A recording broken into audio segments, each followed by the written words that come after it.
Assalamualaikum warahmatullahi wabarakatuh. Last messenger of God. Allah Bismillahirrahmanirrahim. berfirman dalam surat Al-Mu'minun ayat 12 sampai 14.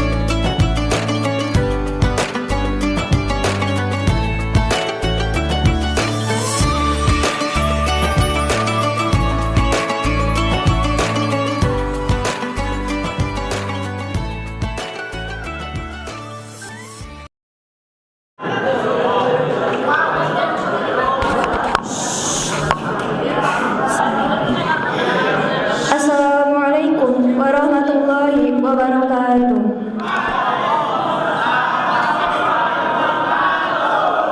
Bismillahirrahmanirrahim. Alhamdulillahirrabbilalamin. Wabihi nasta'inu ala umuri dunya waddin.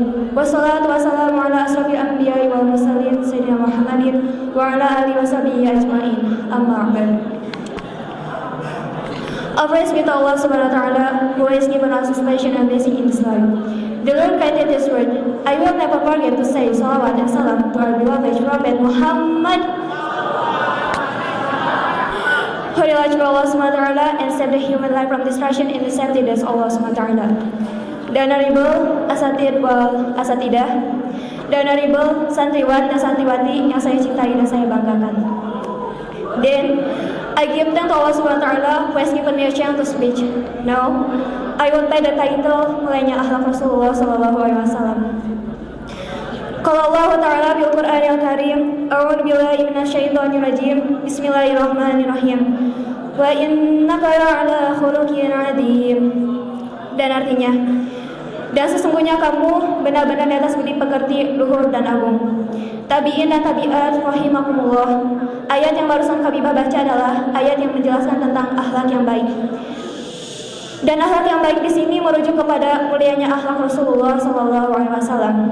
Sebagaimana Mu'taqi 5, ayat di atas merupakan ayat yang menjelaskan tentang ayat yang akhlak yang baik yang diriwayatkan oleh Abu Nu'aim di dalam kitab Ad-Dalail dan Al-Wahidi dengan sanad yang bersumber dari Sayyidah Aisyah radhiyallahu anha bahwa tidak ada seorang pun yang memiliki akhlak yang lebih mulia kecuali akhlak Rasulullah.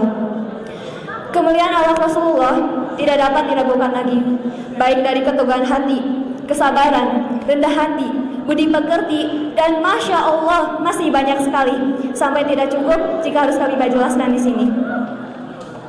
Ada beberapa kisah yang menjelaskan tentang akhlak yang baik.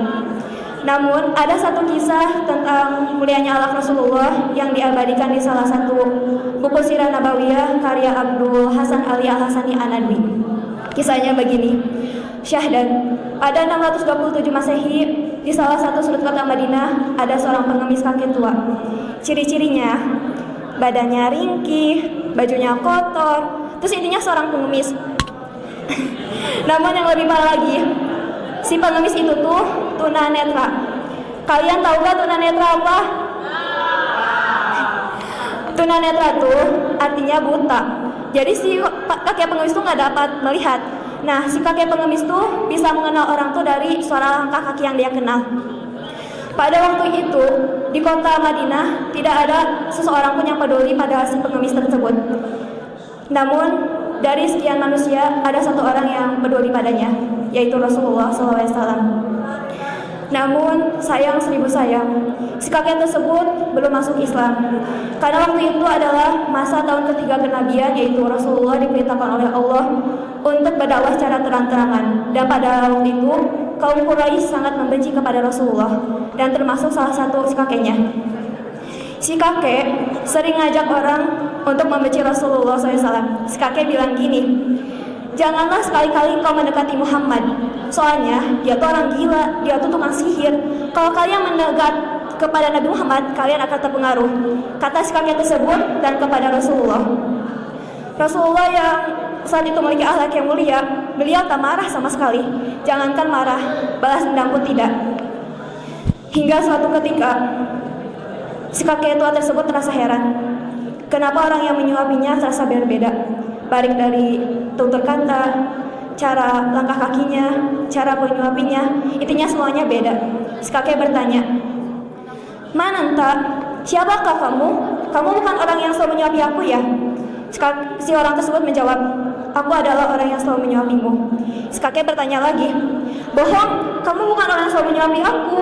kalau misalnya kamu orang yang selalu menyuapi aku, tidak akan susah aku memakan makanan ini. Orang yang selalu menyuapi aku selalu melunakkannya sebelum menyuapinya kepadaku.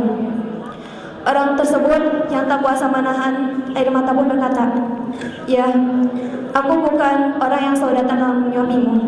Aku adalah Abu Bakar, sahabat beliau. Orang baik yang selalu menyuapimu telah tiada, dan beliau adalah Rasulullah SAW." Tabi'in dan tabi'at rahimakumullah.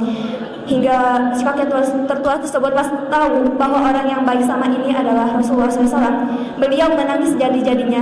Beliau gak nyangka ternyata orang sama ini yang selalu menyuapinya adalah orang yang yaitu adalah Nabi Muhammad SAW yang selalu menyuapinya makanan dan peduli padanya. Hingga suatu ketika si kakek tersebut masuk Islam. Tabi'in dan tabi'at rahimakumullah. Dari kisah Kabibah yang dapat kita ketahui adalah tidak ada seorang pun yang memiliki akhlak yang lebih mulia kecuali akhlak Rasulullah. Kalau kita di posisi Rasulullah bertemu sama si kakek tua tersebut, jangankan kita peduli, melihat saja sudah ilfil gitu. Nah, dari sini Allah menyuruh kita kepada orang mukmin untuk melakukan kebaikan. Dan Rasulullah juga bilang, kebaikan adalah akhlak yang baik dan keburukan adalah apa-apa yang terlintas di dalam dirimu. Wallahu a'lam. Thanks for your attention today. Mohon maaf bila ada kesalahan, dan semoga dari kisah Kabibah dapat kalian ambil hikmahnya. Billahi taufiq hidayah. Wassalamualaikum warahmatullahi wabarakatuh.